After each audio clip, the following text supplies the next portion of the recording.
Fala guerreira, fala guerreiro, aqui quem fala é a Andréia Pires. E meu nome é Bianca Rosália. E aqui quem fala é o Biro. No programa de hoje, vamos resgatar a história da primeira revolução vitoriosa feita pela classe trabalhadora. A primeira vez que a nossa classe tomou o céu por assalto na busca de abrir caminho para uma nova sociedade.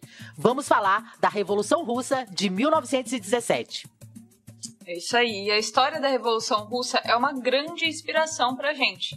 Acho que vocês já devem ter ouvido, falar sobre isso nos nossos programas, mas nesse programa a gente vai mostrar porque ela é tão inspiradora e tão importante para a nossa classe. Sim, e diferente do que mostram muitas vezes na escola, na TV ou na internet, o que nos inspira desse processo histórico não tem nada a ver com a burocratização sanguinária da qual Stalin fez parte. Stalin e sua corja traíram a revolução. E qualquer dia a gente vai falar um pouco mais sobre isso por aqui. Vamos sim, Biro. Mas a ideia hoje é a gente falar sobre os primeiros anos da Revolução antes dessa traição. Isso porque essa revolução foi a primeira vez que a classe trabalhadora conseguiu se organizar e se unir a outros setores oprimidos e explorados da sociedade e tomar o poder da burguesia através de uma insurreição dirigida por um partido revolucionário, acabando com o Estado capitalista e criando um Estado operário, gente, rumo à construção do socialismo. Foi lindo. Sim, e por ser a primeira revolução operária vitoriosa da história, ela tem muito a nos ensinar. A história da Revolução Russa é cheia de lições e experiências muito ricas, que permitem refletir e tirar muitos aprendizados se a gente quiser derrotar o capitalismo de uma vez por todas.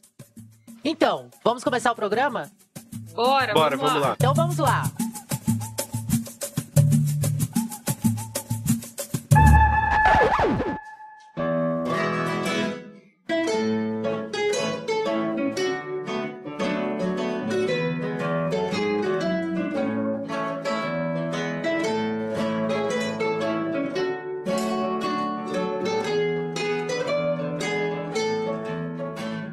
Bom, vamos lá. Como a gente falou, a Revolução Russa de 1917 foi a primeira revolução liderada, dirigida e organizada pela nossa classe, a classe trabalhadora, e que foi vitoriosa, pois conseguiu tirar o poder da burguesia e colocar os trabalhadores no poder. Mas como os trabalhadores russos conseguiram fazer isso, Biro? Como a gente falou no programa número 43 sobre a importância da teoria revolucionária, já faz mais de 2 séculos que a classe trabalhadora luta e faz revoltas atrás de revoltas contra a burguesia e as condições de vida e de trabalho no capitalismo. Então, o que teve de especial na Rússia em 1917? Essa pergunta é uma pergunta bem importante. O que havia e o que aconteceu na Revolução Russa de 17 que permitiu os trabalhadores chegarem ao poder e que não aconteceu em tantas outras revoluções? Bom, foram muitos fatores que foram determinantes para dar vitória aos trabalhadores russos. E vamos tentar aqui colocar os principais, pelo menos, que hoje fazem parte da estratégia e da teoria dos marxistas revolucionários, daqueles que se inspiraram nas teorias revolucionárias de Lenin e Trotsky.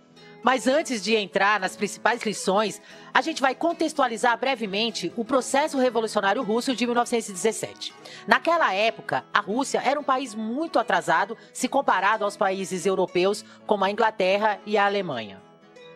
A Rússia estava passando por uma transição para o sistema capitalista, mas a base da sua sociedade, econômica e política, era praticamente feudal ainda, ou seja, pré-capitalista. O Estado era basicamente formado por uma monarquia de sangue azul, que se dizia escolhida por Deus e que era dona de todas as terras.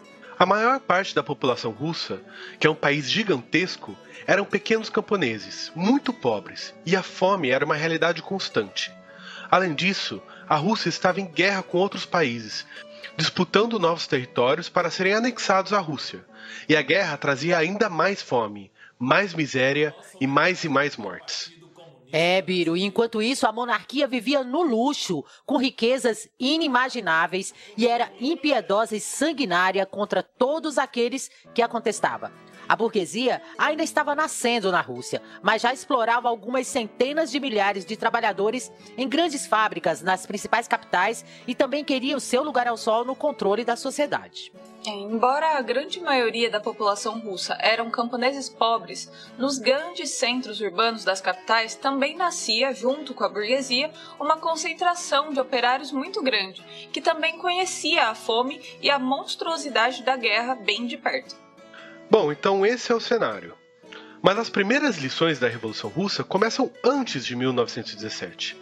Como dissemos, a população, os trabalhadores e camponeses russos viviam na fome, enquanto a monarquia estava no luxo e cheia de fartura.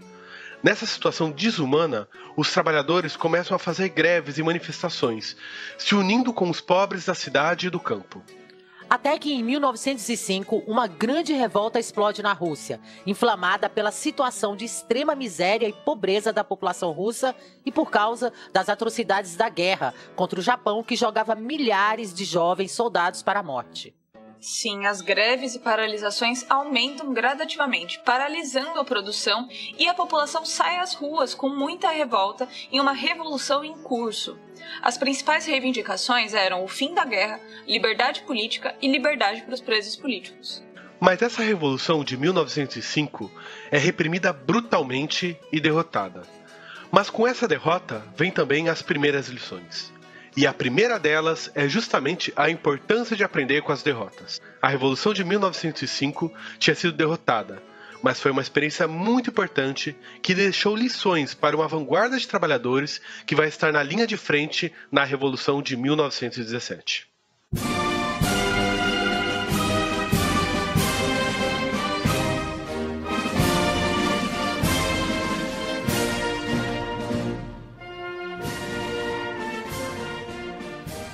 Isso mesmo, e aprendendo com a Revolução de 1905, o Lenin entende que a classe trabalhadora russa ainda era muito inexperiente. Sua direção ainda não estava preparada para tomar o poder nem para enfrentar o regime totalitário da monarquia. E para a classe trabalhadora vencer no próximo levante das massas, ela precisaria estar muito mais madura, com uma direção preparada, uma direção revolucionária. E a partir de então, o Lenin vai dedicar tudo para construir essa direção revolucionária. A insurreição não poderia ser improvisada, teria que ser preparada com antecedência, assim como a sua direção. E para o Lenin, a melhor organização para levar os trabalhadores ao poder é um partido operário capaz de mobilizar grandes massas de trabalhadores. Mas não um partido para somente ganhar eleições e administrar o Estado capitalista. Não, o Lenin queria construir um partido de combate, um partido capaz de mobilizar centenas de milhares de operários, junto de todos os setores oprimidos e explorados sob a direção dos revolucionários. Na Rússia, esse partido ficou conhecido como o Partido Bolchevique. Mas essa direção e esse partido, eles não surgem sozinhos, do nada, como se fosse algo natural. Seria necessário a dedicação e a atividade consciente dos revolucionários, formando operários revolucionários convencidos da necessidade de se tomar o poder pelas mãos dos trabalhadores. Sim, e Lenin percebe que os trabalhadores precisam estar à frente de todo o processo revolucionário. Eles precisam dirigir a revolução, com seus membros mais convencidos, mais preparados à frente, os operários revolucionários do Partido Bolchevique. Isso porque o poder não iria cair do céu no colo dos trabalhadores, As classes dominantes iriam fazer de tudo para impedir a revolução, reprimir, perseguir, desviar, enganar, mentir e até mesmo matar milhares em um mar de sangue para seguirem no poder. E por isso os trabalhadores deveriam se armar os seus sindicatos e as suas organizações para se defenderem da repressão. E no momento certo, quando as massas de trabalhadores, camponeses pobres e demais setores oprimidos estiverem fortes e organizados o suficiente, seria o momento de passar para a ofensiva e realizar a insurreição e tomar o poder para a mão dos trabalhadores. Outra lição muito importante é a necessidade da classe trabalhadora sempre buscar sua independência política e organizativa, em especial da burguesia, até mesmo daqueles burgueses liberais que dizem serem progressistas e eram contra a monarquia. Mas se a burguesia queria acabar com o poder da nobreza, isso não fazia eles aliados dos trabalhadores? Não seria uma revolução mais forte se estivessem unidos? A resposta é não. E essa é uma grande sacada, uma das lições e conclusões mais importantes para os revolucionários que Lenin e Trotsky já alertaram durante a Revolução de 1905. Lenin e Trotsky vão perceber que a burguesia, os partidos liberais e reformistas que querem governar no capitalismo, ao contrário de fortalecer, na verdade enfraqueciam e limitavam a ação e a força dos trabalhadores. Porque eles queriam derrubar a nobreza, mas para fazer valer os seus próprios interesses, para aumentarem as suas próprias riquezas. E esses interesses são opostos aos dos trabalhadores.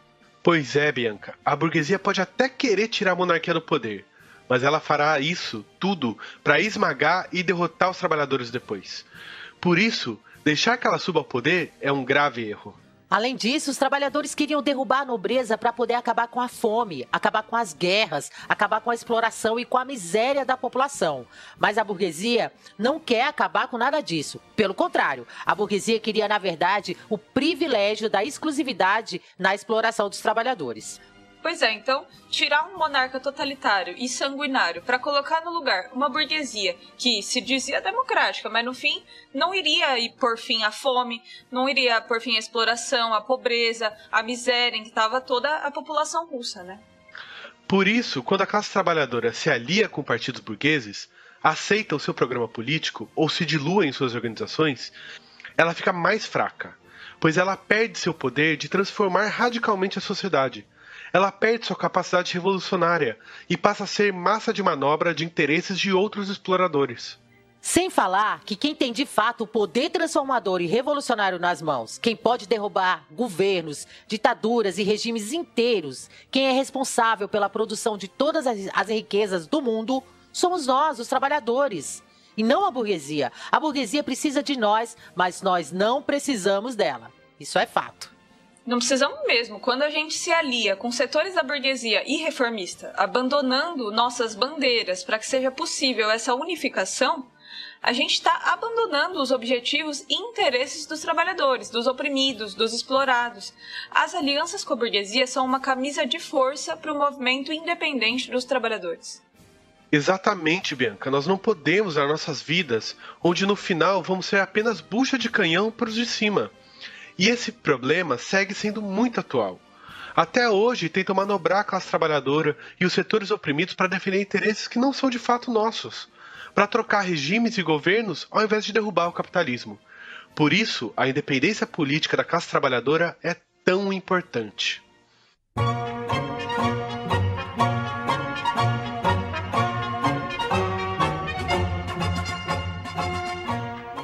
Essas lições de 1905 causaram uma enorme divisão no movimento operário e na esquerda na época, com dois grandes lados: os que queriam se aliar com a burguesia, que ficaram conhecidos como mencheviques, e os que entendem que é preciso combater ela de forma intransigente, mesmo num país atrasado como era a Rússia, onde a burguesia ainda não havia conquistado o poder político. Esses ficaram conhecidos como bolcheviques, os futuros dirigentes da Revolução de 1917. Mas as lições tiradas pelos bolcheviques, por Lenin e por Trotsky, durante 1905 não foram apenas dos erros. Na verdade, teve uma lição muito valiosa que foi ensinada pelos trabalhadores russos para os revolucionários devido ao seu poderoso exemplo em 1905. Exatamente, Bianca. Foram os trabalhadores que ensinaram para os revolucionários o poder da auto-organização.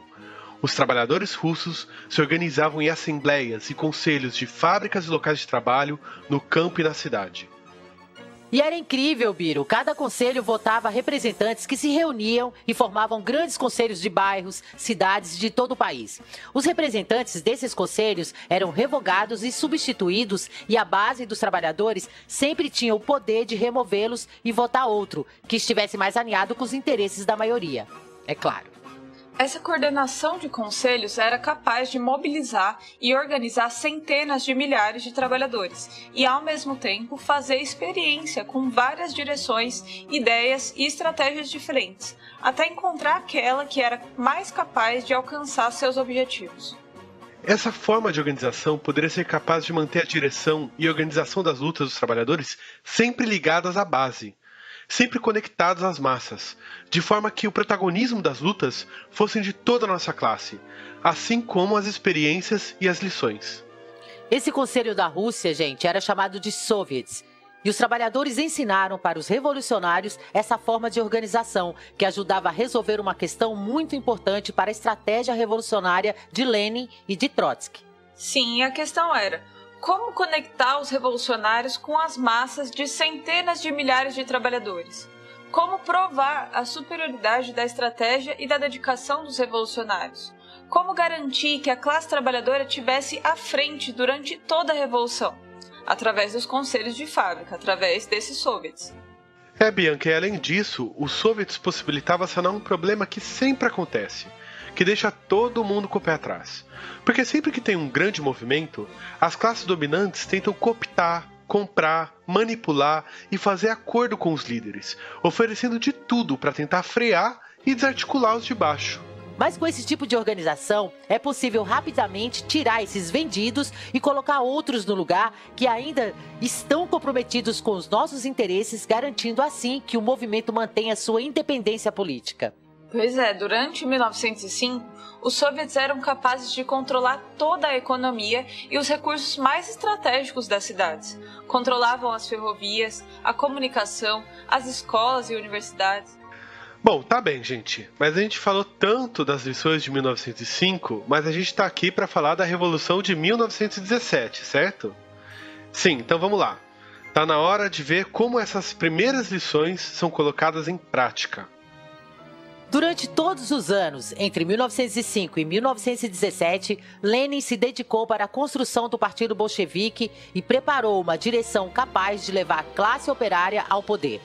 Justamente para que as lições que ele tirou de 1905 fossem aprendidas pela vanguarda dos trabalhadores e pelos militantes de esquerda, para poder assim construir um partido bolchevique.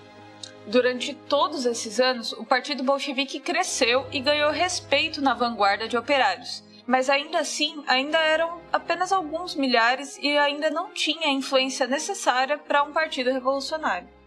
Mas nesse momento preparatório, o mais importante era construir uma organização sólida, coesa, com uma estratégia clara entre os seus membros. Tratava-se ainda de um partido de vanguarda, mas seus membros eram disciplinados, eram formados no marxismo e elaboravam críticas às demais organizações que vacilavam na luta contra o capitalismo, ou então que desviavam do objetivo do socialismo e da tomada do poder pelos trabalhadores. E aos poucos, iam desmascarando o papel das demais direções do movimento operário e apresentavam suas ideias através de jornais impressos e boletins. Ao mesmo tempo, iam provando seu valor na luta de classe, nas greves, nas manifestações e paralisações, colocando sempre o interesse e as demandas dos trabalhadores à frente, batalhando pela independência política da classe trabalhadora. A polícia e os bandos de mercenários contratados queriam de todo jeito reprimir e perseguir as organizações comunistas nos locais de trabalho. Faziam de tudo para liquidar os bolcheviques, os agredindo, prendendo e até matando. Diante disso, o Partido Bolchevique precisou tomar algumas medidas para se proteger, criando a sua própria segurança armada, as chamadas milícias operárias. E assim, Lenin e alguns milhares de operários revolucionários formaram o Partido Bolchevique, um partido revolucionário profissional, forjado no calor da luta de classes, cuja estratégia para alcançar o socialismo era a tomada do poder pela classe trabalhadora através de uma insurreição armada acompanhada pela vontade e ação das massas oprimidas e exploradas. Embora ainda fosse de vanguarda, o Partido Bolchevique dava exemplos onde conseguia, mas só iria ganhar apoio da maioria das massas russas e se tornar o partido dirigente da Revolução em 1917 no curso do processo revolucionário, poucas semanas antes da própria tomada do poder. Em 1917, a crise econômica, a fome e a miséria seguem condenando os trabalhadores da cidade e do campo. E a Primeira Guerra Mundial leva novamente as vidas de milhares de jovens trabalhadores nas trincheiras. Os trabalhadores não têm interesse na guerra imperialista, e a guerra serve apenas para aumentar a riqueza e o luxo da burguesia e da monarquia russa. E os trabalhadores começam a perceber que essa guerra não era deles. Sobre a guerra, o Lenin entende que elas só servem para as burguesias imperialistas que querem expandir seus mercados e, por isso, vai seguir os princípios de Marx, chamando a unidade dos trabalhadores de todo o mundo contra as guerras e contra o imperialismo. Sim, Para Lenin, as armas não deveriam ser apontadas para os nossos irmãos de outros países, mas sim contra a burguesia e o imperialismo, que é responsável pela nossa exploração e toda a nossa miséria.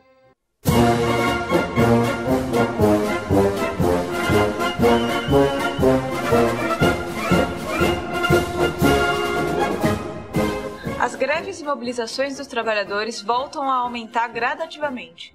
A insatisfação, o descontentamento e o ódio contra a monarquia e os governantes aumentam dia após dia nas massas de trabalhadores e no campo. Mas é justamente no Dia Internacional das Mulheres que o processo revolucionário de 1917 começa na Rússia. Isso mesmo. As mulheres trabalhadoras das fábricas têxteis são a vanguarda que começa a revolução. No dia 8 de março, do calendário ocidental, no Dia da Mulher, elas paralisam a produção de suas fábricas e vão para outras fábricas exigir que os trabalhadores também paralisem, juntando uma grande massa que carregavam as mesmas revoltas que elas. A revolta se espalha pela cidade e por todos os cantos é possível sentir que não se trata de uma mobilização qualquer. A ação das mulheres trabalhadoras desata uma rebelião de massas e abre o processo revolucionário. Entre essas mulheres estavam as revolucionárias do Partido Bolchevique. Em uma semana, a sociedade russa se desfaz de todos seus dirigentes, os oficiais da lei, os monarcas, a polícia, os sacerdotes, os proprietários ficam suspensos no ar, pois nada mais abaixo deles respeitam as suas ordens. As demandas que movem as massas de trabalhadores da cidade e do campo são simples: pão, paz e liberdade. 3 coisas elementares, mas que a burguesia e a monarquia russa eram incapazes de oferecer. O que se inicia como revolta desperta mais uma vez os soviets, os conselhos de fábrica, e os trabalhadores passam a se organizar por toda a Rússia. Greves e paralisações, ocupações de fábrica aumentam e se somam à luta. A revolução estava em curso, e o czar, o posto mais alto da monarquia, abandona o poder. Os trabalhadores organizados nos conselhos dos soviets atuavam como um organismo de poder. Controlavam os mantimentos, ocupavam as fábricas de moeda, o transporte e conquistou a liberdade dos presos políticos. Suprimiram as disciplinas humilhantes da monarquia para os soldados. Os soviets já eram tão amplo e tão forte que eram capazes de dirigir toda a sociedade russa e principalmente as cidades. Os trabalhadores que fazem tudo na sociedade se mover agora conseguiram decidir também a direção para onde se moviam. Surge então o que o revolucionário Trotsky chama de duplo poder. Sim, os jovens soldados que antes seguiam as ordens de morrer na guerra também se rebelaram e passaram a apoiar os trabalhadores, criando seus próprios soviets. Mas nesse momento os bolcheviques ainda não são a maioria nos soviets. Os trabalhadores ainda não estavam totalmente convencidos a tomar o poder para si, mas eram fortes e organizados o suficiente para derrubar a monarquia. Os trabalhadores protagonizam então o primeiro grande ato de sua revolução. Expulsam a monarquia, mas se instala, então, um governo provisório. E o poder fica nas mãos da burguesia. E esse governo provisório, gente, era formado por membros da monarquia, partidos burgueses e partidos de esquerda. Os revolucionários eram minoria e se recusaram a entrar nesse governo de conciliação. O governo provisório assumiu em nome de criar uma democracia na Rússia, mas as demandas dos trabalhadores estavam longe de serem atendidas. Nem a fome, nem a exploração e nem a guerra terminaram. Pois é, Dé. O Partido Bolchevique segue atuando de forma independente da burguesia, fortalecendo o poder dos trabalhadores e dos soviets. Mas os principais dirigentes do partido estavam exilados, e sob a direção de Stalin e Kamenev, a palavra de ordem do Partido Bolchevique naquela época era de apoio crítico ao governo provisório, que era um erro. A situação da revolução era contraditória. A classe trabalhadora tinha o poder de governar e controlar tudo na sociedade. Mas o governo e o poder do Estado não estavam em suas mãos. Essa situação era sustentável a longo prazo, deixando o futuro da revolução limitada pelo governo de conciliação da burguesia. Pois é, Biro, mas nesse momento o Lenin retorna do exílio e propõe um giro na política do Partido Bolchevique. E após uma enorme luta política interna dentro do partido, finalmente os bolcheviques assumem a palavra de ordem: todo o poder aos soviets. É isso aí. Dessa forma, a ideia do Lenin era a tomada do poder pelos soviets, que era a instituição política que representava legitimamente a maioria da população, dos trabalhadores e dos oprimidos, e que já dirigiam a sociedade russa na prática. A revolução não podia parar. O socialismo e o poder dos trabalhadores eram o caminho. O governo provisório passa então a perseguir os revolucionários e preparar a contra-revolução, jogando mentiras e calúnias contra os bolcheviques e preparando tropas para reprimir os soviets. Em seguida, as forças mais reacionárias da burguesia, da monarquia e dos proprietários de terra preparam um golpe militar contra o governo provisório. E neste momento, o Partido Bolchevique organiza os trabalhadores e milícias armadas da população para proteger a revolução. O governo provisório era incapaz de evitar o golpe militar sozinho, mas os trabalhadores revolucionários e os bolcheviques mostram seu valor e repelem a tentativa do golpe. É nessa situação de extrema tensão, em que a contra-revolução se põe em movimento, que a força independente da classe trabalhadora auto-organizada mostra mais uma vez seu poder, e os bolcheviques provam serem os mais preparados, os mais conscientes e os mais capazes de defender a revolução. Os bolcheviques se tornam maioria pela primeira vez nos soviets.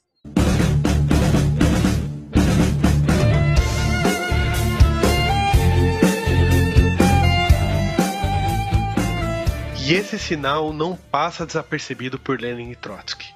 Os trabalhadores estão convencidos da necessidade de tomar o poder para suas mãos, para defender a revolução e seguirem as suas conquistas. Mas a situação revolucionária não se segue para sempre, e os dirigentes bolcheviques sabem disso.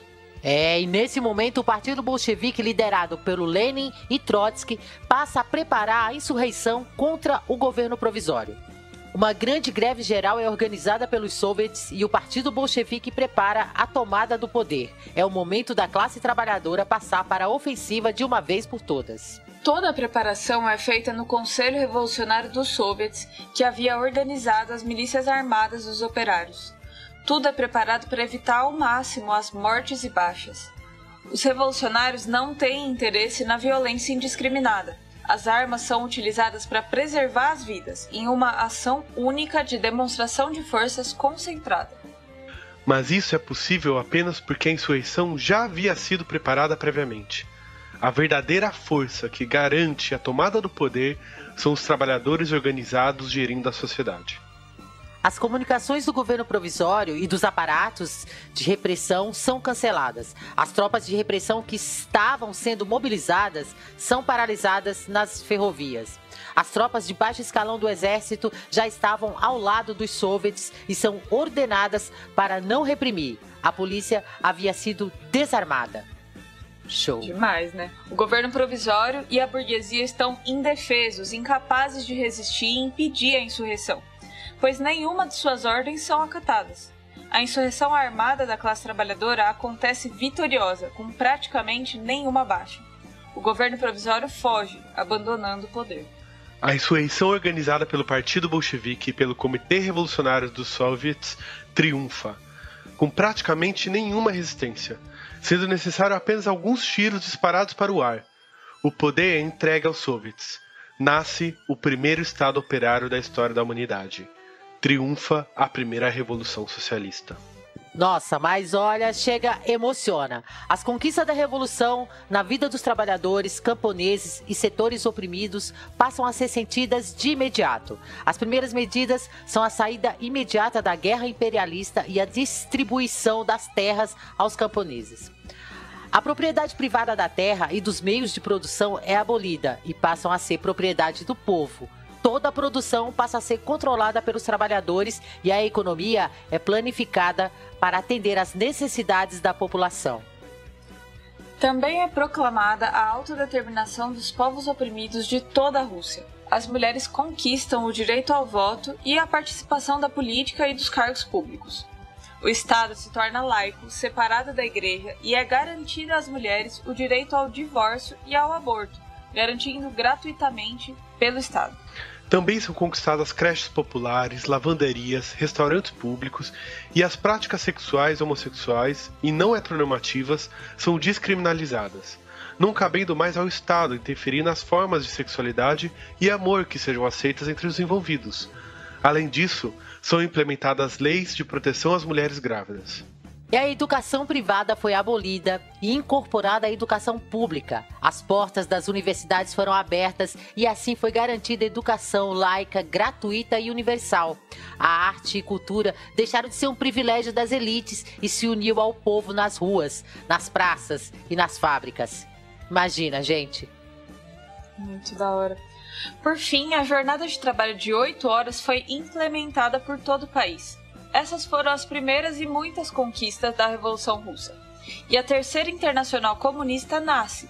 Seus primeiros congressos são marcados por um importante debate de teoria e estratégia para tirar as principais lições da Revolução Russa de 1917. As principais lições tiradas pelos revolucionários na derrota da Revolução de 1905 se comprovaram verdadeiras e fundamentais na Revolução de 1917. E as 3 principais lições que ficaram para a estratégia revolucionária dos primeiros congressos da Terceira Internacional foram: 1. A guerra imperialista não tem nada para oferecer aos trabalhadores senão a morte nas trincheiras. Por isso, é preciso lutar contra o imperialismo e pela libertação e autodeterminação dos povos oprimidos. 2. A auto-organização das massas, seguindo o exemplo dos soviets, garantindo assim a independência política e organizativa dos trabalhadores para que a sua luta vá até o final de seu potencial e não desvie de seus objetivos e reivindicações. 3. A necessidade de construir partidos revolucionários solidamente organizados, com programa e estratégia para vencer. O Partido Revolucionário é a pena na balança que pende para o lado dos trabalhadores nos momentos mais críticos da Revolução. Por tudo isso que citamos, a Revolução Russa é a revolução mais importante da humanidade, pois é a que possibilitou o aprendizado capaz de derrotar o capitalismo e abrir um caminho para o socialismo e o fim das classes sociais e da exploração do homem pelo próprio homem, assim como todas as formas de opressão. Pois é, Dé, mas infelizmente nos anos seguintes, por uma série de motivos que necessitam de alguns programas aí dedicados para explicar, a Revolução Russa ficou isolada e a revolução não se espalhou pelo mundo. As revoluções ao redor do mundo, que poderiam tirar a Rússia socialista do isolamento, foram desviadas pelos reformistas ou derrotadas. Faltava para elas um partido revolucionário preparado, como o Partido Bolchevique do Lenin e do Trotsky. E o isolamento da Rússia irá cobrar muito caro. E como Lenin e Trotsky previram, a Revolução Socialista só poderia ser garantida em nível internacional, se espalhando pelo mundo. Enquanto ficasse isolada, a Revolução Russa estaria em enorme risco. E foi dito e feito, né, Biro? Começou um processo de burocratização que criou uma casta política separada da população e que começou a restaurar aos poucos a Rússia para o capitalismo, acabando com as conquistas da Revolução. A principal referência dessa casta burocrática foi o Stalin. E esse é o processo de contra-revolução interno da Revolução Russa, que infelizmente vai, depois de muitos anos, degradar e deformar o Estado operário russo, até retornar ao capitalismo e chegar nos dias atuais. Mas a Revolução Russa sobrevive ainda hoje. Em suas lições, em seu legado, persiste através do tempo e é uma arma de ideias e experiência revolucionária capaz de iluminar nossas ações hoje. Os feitos da Revolução Russa foram tão grandiosos que ela vive até hoje no imaginário dos socialistas e seus aprendizados e suas lições seguem extremamente atuais, servindo para a prática revolucionária hoje. Isso mesmo, sigamos os exemplos e aprendamos com as lições da Revolução Russa. Nós não precisamos cometer os mesmos erros. Podemos partir do que já houve de mais avançado de experiência da nossa classe. Para isso serve a teoria revolucionária. E a Revolução Russa com certeza é a experiência mais avançada que produzimos até hoje. Então, vamos tomar para nós essas lições. E comecemos agora mesmo a nos preparar, assim como se preparou Lenin, para tomar o céu por assalto e abrir o caminho para o socialismo, para uma nova etapa histórica da humanidade, sem exploração e sem opressão, livre de todas as amarras desse sistema podre e irracional que é o capitalismo.